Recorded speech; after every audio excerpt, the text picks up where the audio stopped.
Nita, Alok Barat, Alok dan juga Alok Timur ini teridentifikasi sebagai zona merah kasus demam babi ya atau African Swine Fever ASF seperti itu Bapak ya.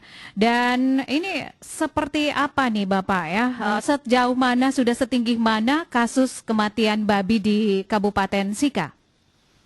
Baik, terima kasih. Kasus kematian babi sebenarnya sudah merambah ke hampir seluruh kecamatan. Oh, sudah hampir seluruh kecamatan. Kecamatan yang ada laporannya. Dari 21 kecamatan ada 16 kecamatan yang sudah terpapar dengan virus ini. Gitu. Sementara dengan jumlah kematian yang kami catat itu yang masuk laporan di dinas itu 460 ekor. Tapi data ini sesungguhnya bisa lebih besar lagi karena banyak masyarakat yang belum melaporkan kematian. Iya. Nah ini data terkini tadi 400-an lebih Bapak ya? Iya. Ini sudah sejak kapan diketahui ASF ini masuk di Kabupaten Sika? ASF ini masuk di Kabupaten Sika berdasarkan hasil pemeriksaan laboratorium terhadap sampel yang kami kirimkan ke Balai Besar Veteriner Denpasar. Iya. Kami mengambil sampelnya sejak akhir Mei sampai Juni dan kami kirim 12 sampel Balai Besar Denpasar pada Juni. Dan hasil pemeriksaannya 24 Juni itu ada 5 sampel yang positif ASF. Sehingga kita bisa memastikan bahwa dia mulai masuk di sekitar akhir Mei. Akhir Mei diketahui. Akhir Mei 2020 ya. Dan ketika diketahui itu data saat itu berapa banyak babi yang mati nih? Di bulan Mei itu 64 ekor. Baru dan, 64. Ya, dari Januari, Februari, Maret, April, Mei, Juni, Juli memang peningkatan di bulan Mei 64 ekor, di bulan Juni 126 ekor, bulan Juli sampai dengan kemarin itu 135 ekor. Jadi peningkatan mulai dari Mei. Dari Mei sudah mulai meningkat. Nah, ketika diketahui bahwa sejak Mei itu bahwa babi yang mati itu adalah ASF, ini penanganannya seperti apa, Pak? Sampai saat ini penanganannya kita lakukan biosecurity terhadap seluruh kegiatan peternakan di Kabupaten Sika. Tujuannya supaya kita menghambat penyebaran virus lebih lanjut.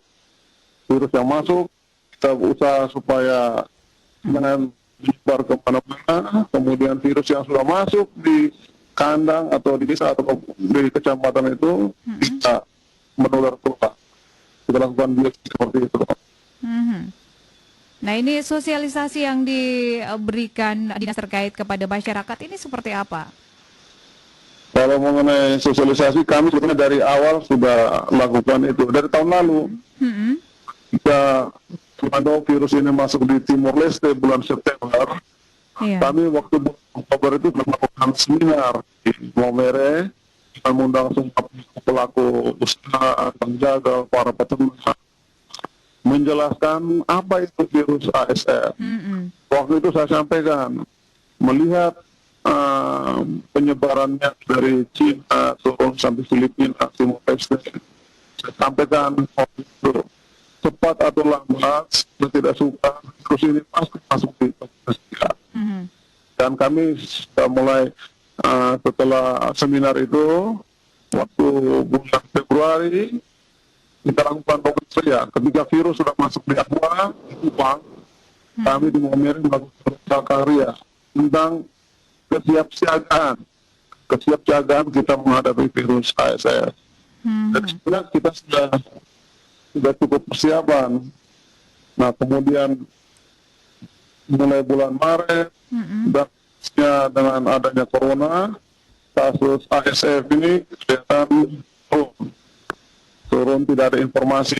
Ya kemudian jalur perhubungan laut, udara ditutup, sehingga memang kita sini aman. Setelah bulan Mei, saya menulis itu ketika dibuka kiri dari Larantuka, kemudian dia masukkan ke pintu itu, karena pelabuhan laut di Maumere tutup. Pesawat juga belum ada, jadi kemungkinan itu sehingga begitu hasil shift dari laboratorium pasar, kami langsung menurunkan tugas untuk melakukan protokol-protokol kesehatan menular seperti ini.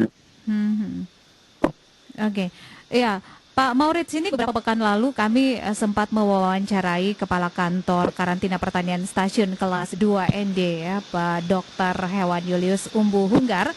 Ini menyatakan bahwa sampel babi ini sudah dikirim ya ke Bali. Namun 12 Juli lalu, beberapa hari lalu, tim Direktorat Jenderal Peternakan dan Kehewanan Kementerian Pertanian juga ini sudah mengambil sampel darah babi yang sehat ya, dan juga yang terkena virus. Nah ini apakah nanti akan ada perbedaan penanganannya, Pak?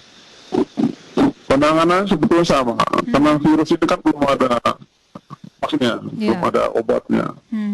Jadi melihat cara penularannya, itu yang paling utama adalah pertama lalu lintas ternak maupun dagingnya, produk-produk olahannya, kemudian dari pakannya, kemudian dari sanitasi kandang, dari lalu lintas ternaknya nih, terutama dagingnya. Fisika ini berawal dari beredaran daging ternak, jadi ada yang potong ternak, dijual kemana. Kemungkinan air cucian dari daging ini diberi ke ternak yang sehat, ya, kemudian dia tertular. Ya, kejadian seperti itu. Ada juga yang melalui pakannya. Ada yang memberi pakan ke babi, itu diambil dari sisa-sisa makanan tetangga. Kemungkinan tetangga itu membeli cacing dari luar yang mungkin sakit, diberikan ke babi yang sehat, bisa tertular. Ya, bisa tertular. Kemudian banyak juga masyarakat kita, baik anak-anak, babi yang sakit, mereka nonton, lihat, dan dari situ mereka kembali ke rumahnya. Kalau mereka ke kandang babi yang sehat, biasanya gitu tertular. Juga dari penjual babi, ada yang kasus babinya sehat, kemudian dia beli dari pasar, pulang ke rumah, ternyata babi sakit, dia menular ke babi yang lain. Nah ini Pak, sampai sejauh ini vaksin belum ditemukan ya untuk ASF ini. Nah penanganan seperti apa supaya kasus kematian babi ini bisa ditekan, Pak? Karena kerugian cukup tinggi ini ya yang dialami oleh masyarakat Kabupaten Sika. Ya. Untuk penanganan kami terutama melakukan komunikasi, informasi dan edukasi ke masyarakat, ke para pedagang yang melalui lintaskan ternak ini, yang melalui lintaskan daging. Nah ini edukasi ini sangat-sangat penting karena banyak kasus ya bermula dari pengawasan yang kurang ketat.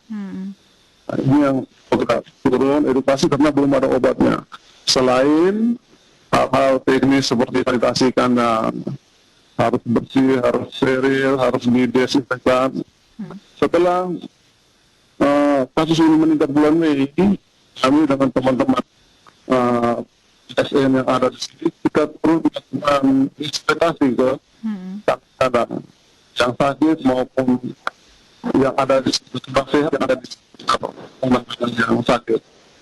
Sekaligus memberikan edukasi ke masyarakat, terutama hal-hal itu tadi. Bagaimana pakan itu harus dimasak, apalagi pakan yang dapat dari tetangga. Pakan yang dibeli dari toko pun, kendaraan itu harus steril. Jangan sampai kendaraan pick up yang dipakai bekas mengangkut babi yang sakit. Dan kalau pakannya bisa saja tular ke Ya, ya. gitu. Oke. Baik Pak, terima kasih untuk waktunya bersama RRI pagi hari ini. Salam sehat, mudah-mudahan saja ya, kita berharap kasus kematian babi yang mendadak ini akibat virus ASF ini secepatnya bisa ditekan ya jumlah kematiannya. Baik, terima kasih. Selamat pagi, selamat beraktivitas Pak. Selamat. Pendengar, kita baru saja bersama Kadis Pertanian Tanaman Pangan Sika Maurits Dakunya terkait dengan 4 kecamatan di Sika masuk zona merah demam babi ASF. Dan tadi juga sudah dijelaskan bagaimana penanganannya itu adalah menekan lalu lintas peredaran ternak di Kabupaten Sika, teristimewa di 4 kecamatan yang sudah ditetapkan sebagai zona merah tadi pendengar ya. Dan juga untuk masyarakat diimbau untuk menjaga sanitasi kandang, kemudian pakan yang diberikan juga harus benar-benar dimasak dulu. Ini juga untuk menekan jumlah kematian babi yang ada di Kabupaten Sika. Kita sudah bersama dari pukul 5 sampai dengan saat ini pendengar pukul 9 menuju pukul 9 waktu Indonesia Tengah dengan 3 topik pilihan yang sudah kami hadirkan untuk Anda. Terkait dengan ASN, boleh lakukan perjalanan dinas lagi bersama Hubertus Valentinus Setiawan, Kepala BK